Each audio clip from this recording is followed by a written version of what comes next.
practice schedule. Yeah. She's slacking off. Ms. Hartman, lock in. Because there's a lot of people higher elo than me, so she's got a lot of room to make up. She's going to have to carry us. Okay. She's the one boosting you. She's going to have to be challenger. Okay.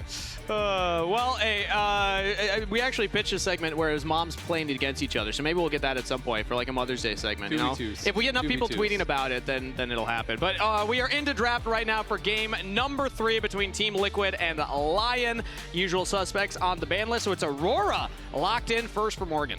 I've heard some people call Aurora mommy, so, you know, maybe it's mom days. I don't think that counts, Kobe. No. I don't think that counts. I heard some shots. Kobe's pushing the limits.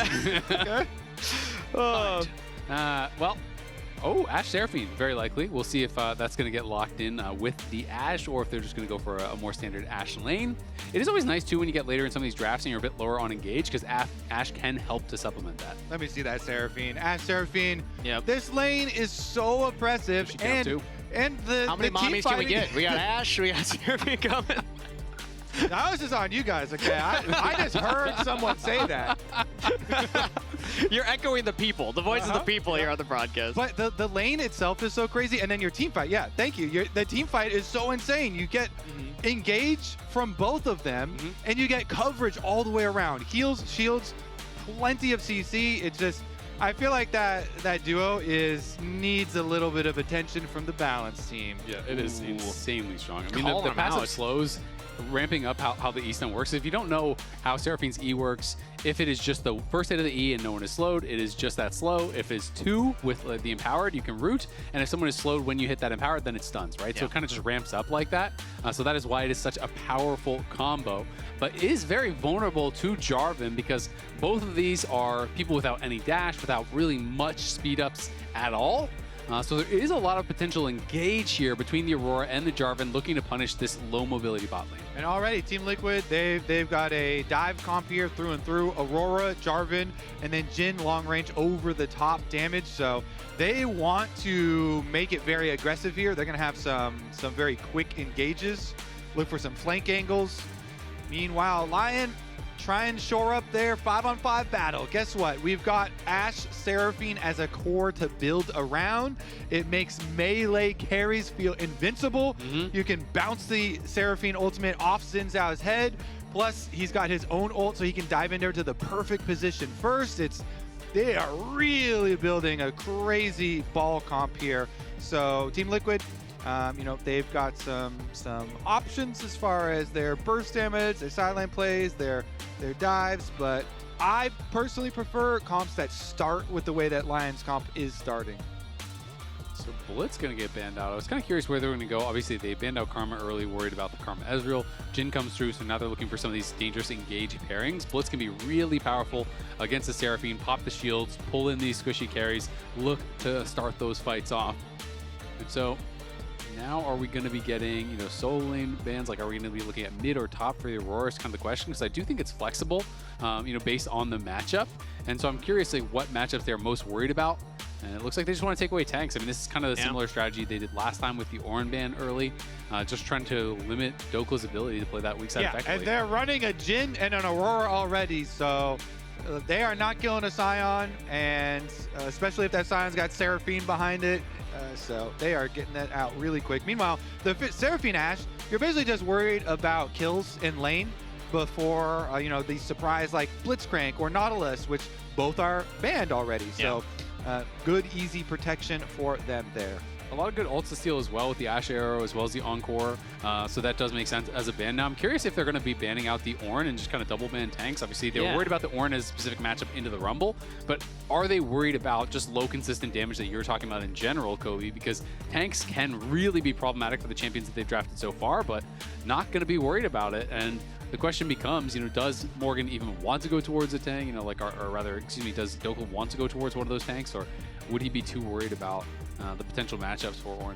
I mean, I feel like Ornn would be fantastic here just for engage. Hovering the Galio, though. We'll see if they want to lock that one in. It could go into whatever lane the Aurora ends up. If you're expecting that top lane, theoretically can also put it mid, depending on what else Team Liquid show. Yeah, you have to be ready for either, so you can't pick like a regular like Bruiser or something, because Aurora will just smash them. And so you have to have something that's going to be able to deal with the in lane wherever it goes. And Akali does fit the bill quite nicely. Yeah, but it's not a tank locked in. They're saving that last pick.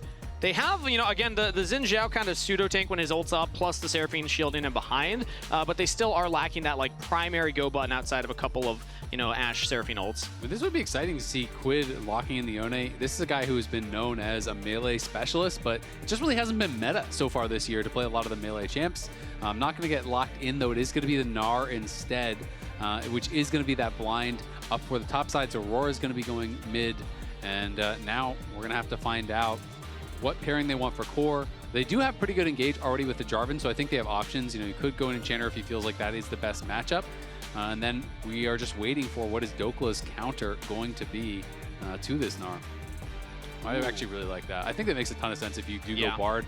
Bard, again, it's the same kind of philosophy here. You throw down the ulti on the Seraphine or the Ashe. You set up easily then for the Jarvan, for the Aurora, for the Gnar to have that time to come in. Jhin all opens up right after you've hit it, and you really create that chaos. You try to have everyone in position to look for the kill. I'd be excited to see a pick like this. It does not seem like a Dhokla pick.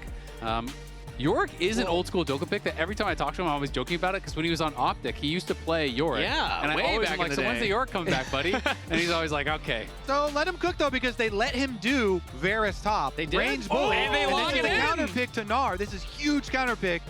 Individual, but you have to play to it as jungle. Irelia, you know, we've seen it before, tried to use in the LCS. Sniper tried to do it there with Spooks, actually, who's on screen, was the coach at the time. And Irelia, you gotta play to it. You have to win your counter matchup here. It's very good at jumping on mini Gnar, so you can go through the kills constantly. Of course, you need to get your Blade of the Ruined King spike, but Irelia, you can use the minion wave against him anytime he's mini. Gnar has to respect it, and you just constantly put kill pressure. The thing that usually foils Irelia counter picks is enemy jungles.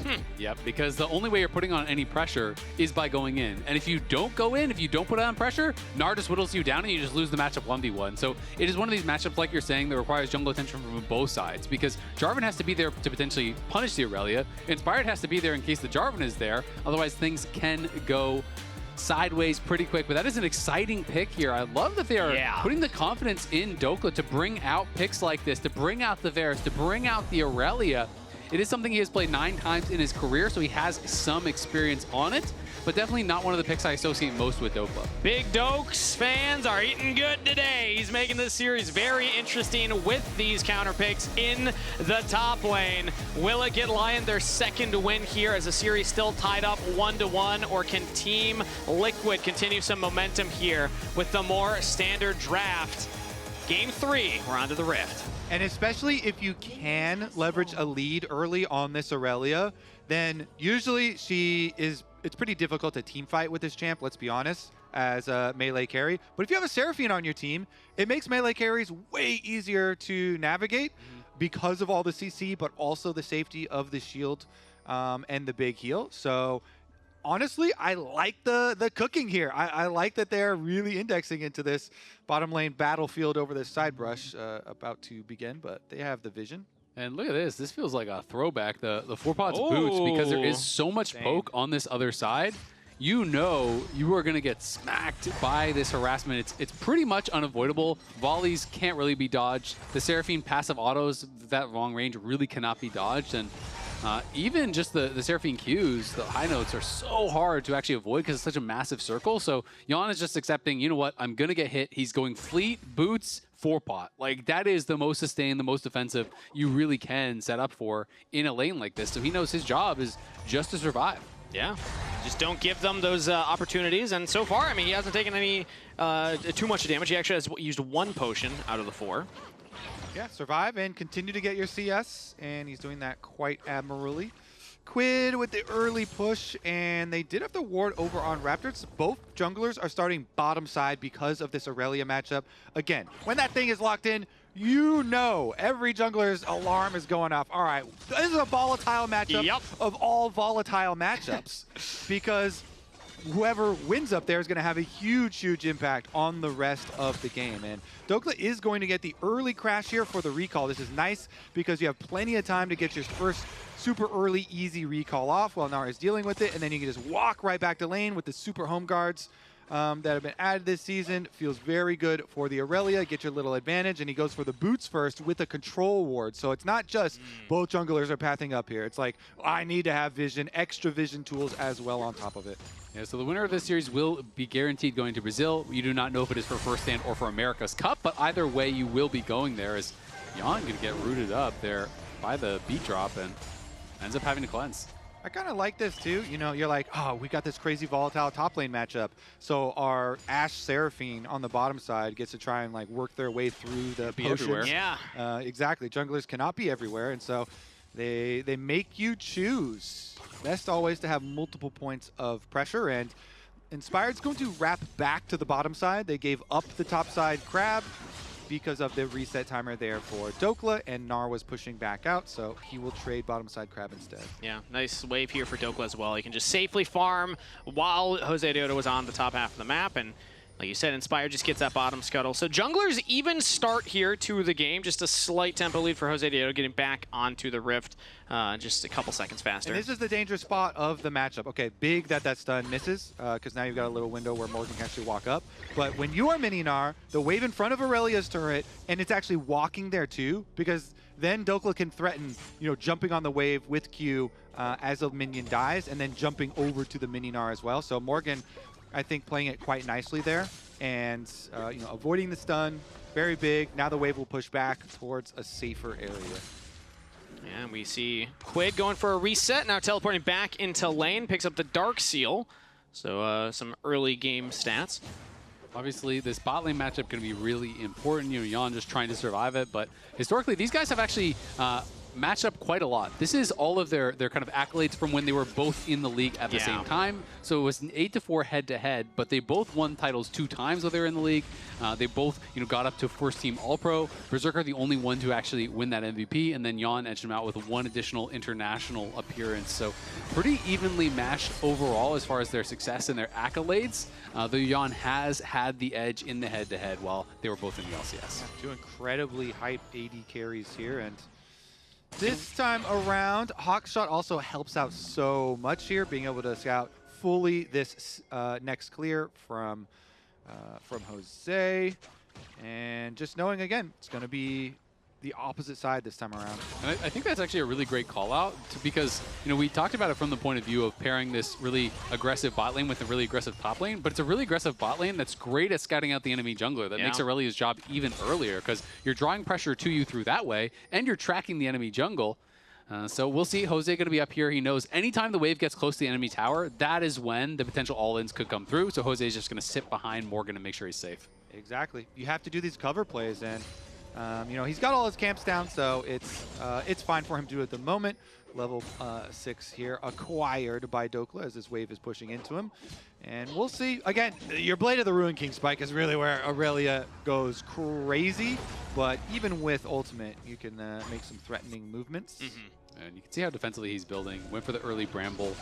You know, always that lifesteal, that sustain is so problematic. Obviously Conqueror, but also even just the Q last hitting gives so much healing back. Then you get the Blade of Ruin King healing in there, and it gets pretty out of control.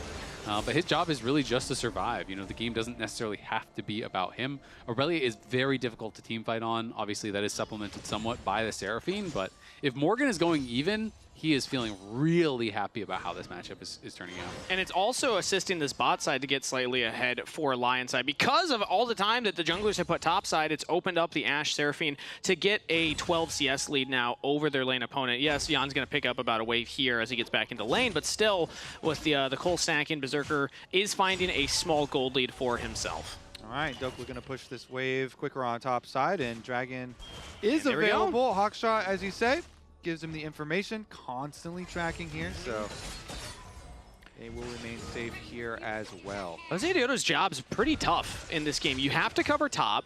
Your bot side's also getting shoved in constantly. They almost always know where you are. It's really tough for a J4 who's known for being able to like make early game plays find anything right now.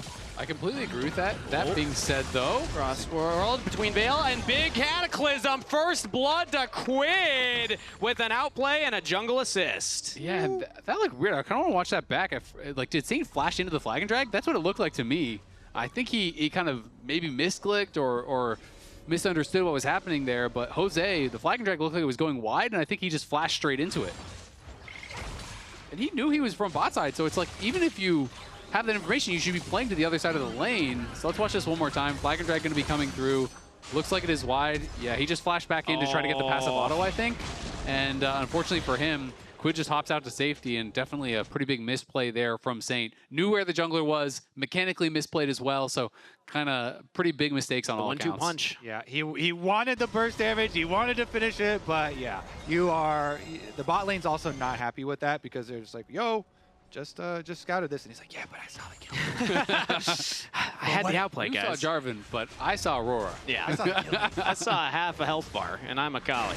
It is a little bit worrying, though, for LYON, for me, you know, to have Saint, I think, made quite a few mistakes in the last game. I think his ultimates were pretty poorly placed, and at times he wasn't even canceling them when he could have, you know, like when I think about that bot lane dive. And so to go from that into a mistake in this one, Saint is, I think, a pretty emotional player. You know, when he's hot, he's really hot, and when he's cold, he's really cold. He has been on fire in playoffs thus far, but last game, definitely his weakest in playoffs. And then to start that off with this, makes me a little bit worried about how he's going to perform going forward in this game. Yeah, also when you're just behind now. I mean, that's 2 stacks on Darkseal that you gave QUID. He was able to get more CS, and you're falling behind in that department. So it's not just the 1 kill that you give over to the team. It's the assist gold. It's the way that the wave state's currently at. As now Inspired starting up the Dragon. We saw the Grubs taken by Team Liquid. So it doesn't look like they will contest this objective. It's just a trade between them. So nice for LYON to at least pick this up. Oh, okay. We're down to 1 health. Deadly Flourish. We almost had a steal. Back. Yeah, a little zap. We've been there before. It's okay. 1 HP. It's fine. Just turn around, finish it. Let the jungle pet get it, you know? That's what cool junglers do. Exactly. Well, never look at explosions or smites. But Yes, gonna walk away. It's not gonna finish it though, because it's an epic objective. You're getting into the details. Yeah, you know. You gotta turn around sometimes. Classic jungler, you know, really overanalyzing. Yeah. But hey, they do still get it, and like I said, that is at least something for them to play around. It's with this bot side push strength they have. As Saint actually finding some more damage here onto QUID. Doesn't use the ultimate this time around. QUID will walk forward, has the wave behind him. 1 more weirding for the damage, and just a trade of health bars. Yep, just kind of poking back and forth. You know, Yeon, obviously, really tough matchup. Rushes the Swifties, a lot of early pots. Does have the fleet footwork as well, but that being said, he's not that far down, you know, is holding on in this matchup, and Morgan's doing great on the top side. We do see a big bias come through from Dhokla. He now has tier 2 boots and Blade of the Rune King, so... Ooh, arrow lands onto Yeon, but the Bard ult to try and turn things around, slow the damage from Berserker. Now they can turn with a 4 shot, but Berserker still healthy with the Seraphine behind him. Curtain call as Josedeodo comes in, the flag and drag knockup lands, and Isles falls. Kill goes over to Josedeodo. Team Liquid find another one. So before that play started, I saw the blue ping on Krugs that was on Inspired farming. So TL saw the entry from Inspired to know that Jhin is topside, finishing off Krugs. I have to go back and check to see if they saw his pathway there or if they were just saying, hey, the tapes. He's finishing. But that gave them the confidence on bottom side to be like, yeah, we're not scared of this. And bot side played it really nicely. Yeon's able to outdistance the Seraphine ultimate here. You know, he's got Boots of Swiftness, just use the cleanse, walk back out, go for the re-engage, get their 2nd kill of the game. Inspired's looking top. There are multiple members from Team Liquid hovering around Morgan. He's caught off from his wave. Dhokla taking some damage here, but he's just trying to buy time for Inspired, and the kill is picked up. LYON answer back on the top half. I mean, Morgan had been doing great, but he was sitting in lane with 2,300 gold. Like, he had not based in a long time. Dhokla had gone back to base, and Dhokla had been back to base before we even saw that bot lane play. So he really overstayed, ends up getting punished pretty heavily, loses the flash as well, which hurts. But, you know, that is the price you pay sometimes for getting a little bit greedy. And Inspired had just reset after he had done the Krugs. He went back for his Sundered Sky. Okay, yeah, good You can see it on the mini map up there. The toggle. And I want to see this this encore if we're actually going to fully see it back. So Oh! because to me it looked like they used the Seraphine ult late, right? Like so the cleanse was used on the Crystal Arrow, but then Isles hits a double E, gets the stun, and then just didn't encore fast enough out of it. So that allowed the Jhin to get back, and you have to kind of wonder, is that a different fight if the Seraphine ult connects? Also, Josedeodo last second cancels the back. That hawk shot was seen the very tail end of it, and he just stops it. So I think LYON also just assumed that there was going to be no J4 there, and when he flies in, they're definitely taken by surprise. As Morgan, again, pushing Dhokla out here in the top side, has been handling this matchup just fine outside of dying with the jungle gank. But now Dhokla does have more of the Blade of the Ruin King components completed. Once he finishes that, it can get very tough, as it's time for Inspired to hover around the mid side here. Saint will go for reset himself. Ooh, QUID stop in the back, though. Nice little rocket belt there. Cheeky. Just being a bit annoying. Saint does have that mid lane role quest completed, obviously, as you can see that empowered recall. So Morgan just off on this top side. Again, the wave is held, and he knows he has to be very, very careful. Dhokla has the ult in 7 seconds, so that is going to be the window he's going to be looking for. But Core is here to cover. You can see multiple members coming up from TL, so they're kind of trying to bait Dhokla. Goes for the Vanguard immediately, and CoreJJ gets an auto slow. Also, it will miss. CoreJJ holding the Q right now. Dhokla actually flashes over it, and now has Saint in his back pocket. The focus is Morgan. CoreJJ keeps him alive. So Yeon can try and turn one, but it's disaster for Liquid. LYON find 3. That's why I say it's the most dangerous when the minion wave is right there in front of Aurelia's turret, because Dhokla can use the minion wave to re-engage and disengage at will. Even though they're like, all right, you're going to go for this minion R, and they try and get a counterplay, Dhokla's able to jump back to the minion wave, then re-engage and heal off the minion wave. Doesn't even go down. Big Dokes is able to use yet another counter pick. So they start out on the minion R. CoreJJ tries the counter. He just goes right back to the minion wave. Morgan uses his jump there to avoid the stun. So he jumps in even closer. Saint gets here in time to finish the burst, and Dhokla is able to heal up no problem off of the minion wave as well as the Bard here. And then Yeon's like, well, I'm overcommitted now too. Yep. And you gotta give credit to Saint. He was so fast on the TP from base. The split second the Bard showed, he was already TPing. It makes you think both teams are calling this play at the same time. Yep. Because it was a reset timer, and you know the bottom lane was also resetting. They're like, hey, Yeon and Core are probably on the roam right now. They have the early advance warning. So a better kind of game plan there, and outplay from LYON, from Dhokla's side. And now Saints in the top side versus QUID here, looking to chase down the Aurora. Q's landing one after another. QUID could be in some trouble here. Flash from Saint, flash response from QUID. Will survive. That was pretty close, though. Now Dhokla trying to get aggressive here onto Morgan. You have Blade of Ruin King done. Doesn't matter if your abilities miss, you just auto-attack this guy to death. Yeah, as you can see, he's chunking out the Gnar, but Josedeodo is in the back pocket. Yeah, both junglers. Just look at the mini-map. The other Inspired's coming down too. Smash down is the teleport in from the mid lane. Cataclysm onto Dhokla. They got him this time. Teleport will complete from QUID, but they already killed the top laner. I love how we just see everything flying down there. Teleport comes in. There's an Ashe arrow is going to come down. Everyone's like, oh! Wow. That was close. Yeah.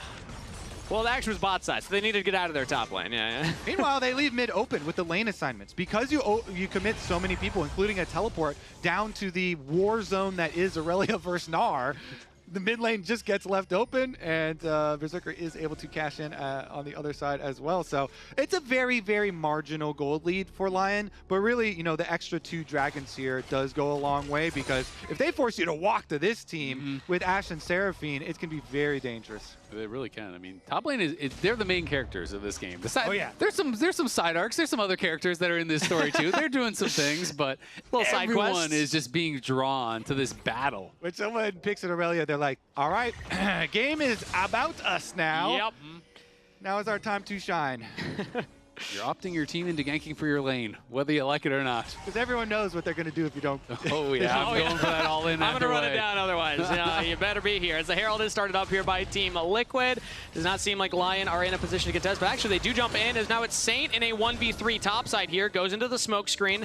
Just buying time for the rest of the team who are backing him up. Inspired did jump over the wall into the Herald and push Team Liquid off. as they were looking for the kill onto Saint, but no one gets the objective, no one dies. Okay, no Akali ult, but also no Aurora ultimate. So they can move up, and as long as Ashe arrow, look at this, 2 seconds left on it. Wait for the next Ashe arrow. If Berserker can fire this, he has a good spot out of vision. Oh, Tempered Fate. They're chain CCing onto the support here. Isles slowed down. Inspire trying to keep him alive. The Cataclysm used onto Isles. Fourth shot might be enough, but it does not land. Inspired instead jumps in on a Josedeodo. Berserker now has a flank angle here as Josedeodo jumps over the wall away from his team. Deadly Flourish will not land on a Saint right there as Josedeodo gets out with the Hex Gate. So again, nobody goes down, but we are still scrapping. Yeah, and this time I do think it is TL that are getting the bigger edge, though. You know, both the summoners off of Isles means he is going to be very vulnerable in these upcoming fights. It was the flash, though, off of Jose as well. So really, at the end of the day, I guess it is pretty even. This next Dragon going to be so important for the two teams. If LYON is able to get towards Soul Point here, that would be huge. It is Hextech Soul, one of these really powerful souls, and especially for a team like LYON that have so many easy ways to just kind of apply it with, you know, Seraphine poke and volley and all these little things. Ashe arrow, you know. You love the slow off of that one, yeah. But it is still a minute and a half until that, so there's some time for both of these teams to set it up. Currently, Inspire just going to path towards its top side, clear these camps out as Dhokla is back in the top lane with Teleport. I'm assuming Core is going to be rushing Mikhail's this game. I do think it is really, really powerful, but you know, eventually you'll probably get one in there, even if it is not going to be first. When you're playing against that Ashe arrow, it is so valuable, as well as, you know, the Seraphine Encore. Ooh, Morgan actually goes for a cheeky little play there. Ults in and looks for the wall up onto Saint, but won't land the stun. Just pushing the wave with the rest of the team behind him. Tempered Fate's coming up in 2 seconds for CoreJJ. They could look to ult the turret and then get the damage onto Saint. He tries to go back in, stunned up, knocked down. Tempered Fate onto the turret, and a clean dive from Team Liquid. That was so nicely done from them. They just waited out everything from Saint. No ability to outplay. You can't allow them to go first. You're going to get stunned to the wall by the Gnar, so you're forced to try to use those abilities early, hope that they then whiff. But TL was really nice with it on that dive and have pretty much pulled right back to even. Yeah, Morgan, just the end of his Gnar bar right there. His Mega was dwindling away, but he kind of cuts off the escape, and Saint tries to go in right past it just as he's able to use the ult. It will mean, though, no Tempered Fate. Actually, as mid lane, Yeon has to flash, so a really good summoner spell pickup there from LYON.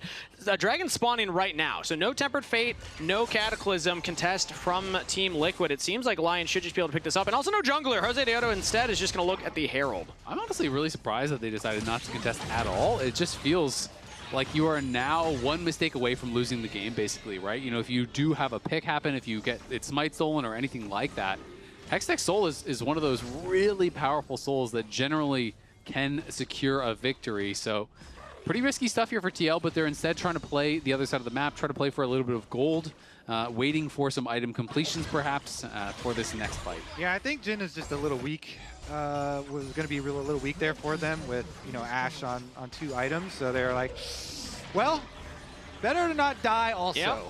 Yep. True.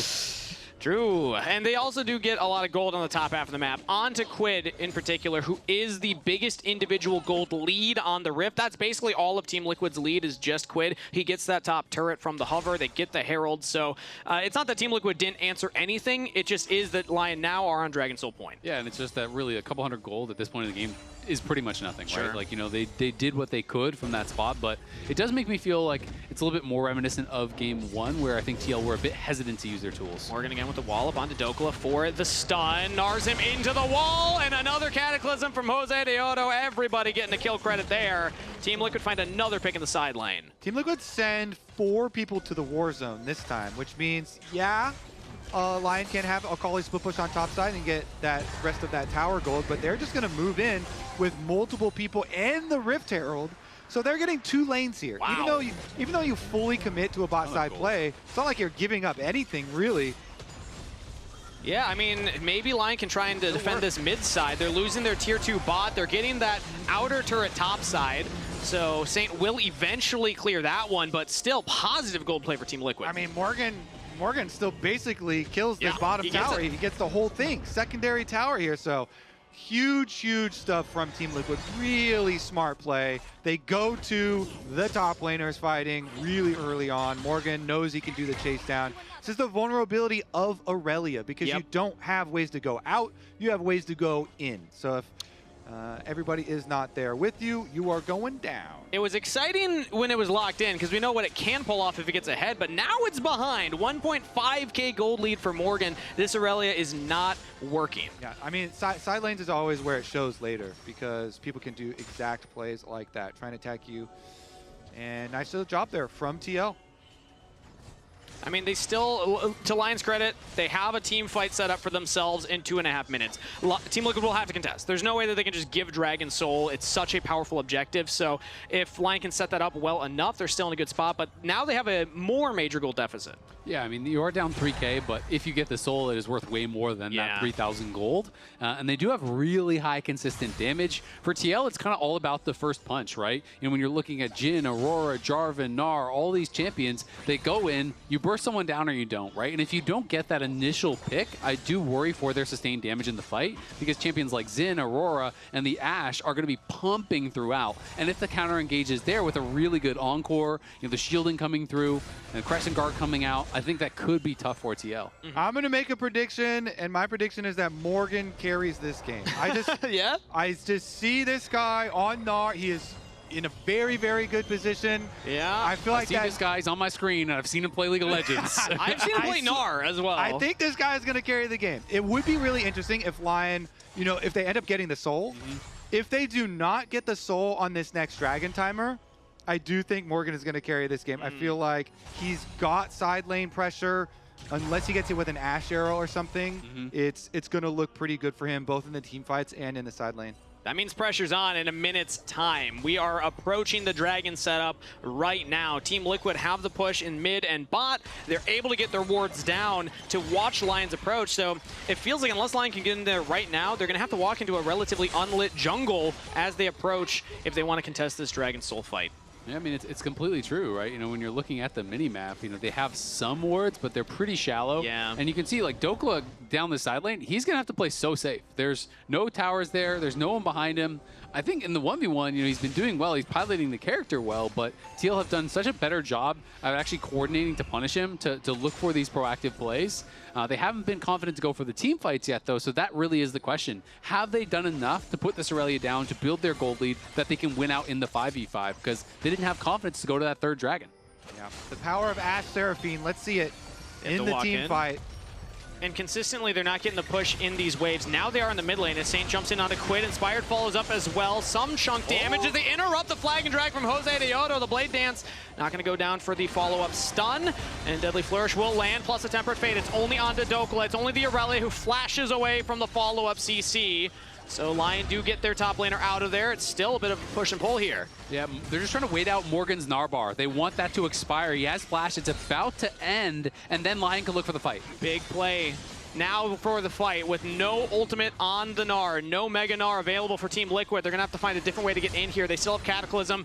They still have Between Worlds. There's a flash for Cataclysm. Flashes out from Isles and company. Dhokla taking a big damage, rooted down, but the encore on the multiple members. Berserker free firing on to Team Liquid. Morgan's trying to retreat, but the Dragon Soul is secured, and LYON smash a team fight with a double kill to Akali. All right, LYON got the soul, and they can run them over towards the Baron as well.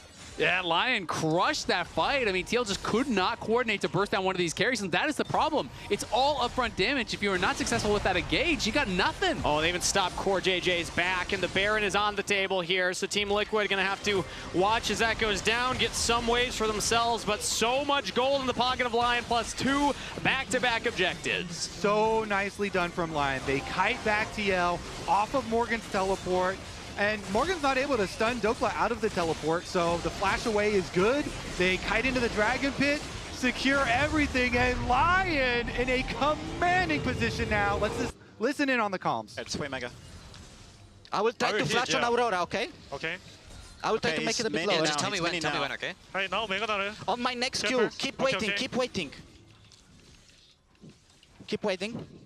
I'm waiting. I'm gonna ult to buy Oh, no, time. almost Actually, I there. might go on Jarvan. Guys, look on Jarvan. They want to engage. Wait, I'm looking Gnar. I'm Aurora, looking Aurora. Okay. Aurora dead, Aurora dead. Aurora dead. Focus on Jarvan. Jarvan dead. Looks pretty good. Yeah, looks pretty good. Get Dragon, get Dragon. Try to kill Gnar as well. Try to kill Gnar as well. Yeah, Nash after. Yeah. Sorry, I flashed way too early. Nice. Okay. Man, these comms are clean. Yep. These comms are clean. Wait on man XQ. He charges up the Q on the Dragon now. Temper Fate onto Dhokla with the curtain call. They're trying to get some slows and some damage down, but I mean, that Seraphine shield just nullifies every tick of damage coming in from Yeon. And they were able to delete QUID. The Aurora instantly went down with the flank. Deleting, Yeon has to flash away. Dhokla with the Vanguard's Edge follows him up. Turret's doing some damage here, but now LYON trying to turn their attention there. Dokla's still taking it up, but he still lives through it all. LYON find 2 kills plus the turret. I'd like to make a prediction. Morgan is not going to carry this game. Yeah. Agreed. I would like to update a previous prediction, yeah.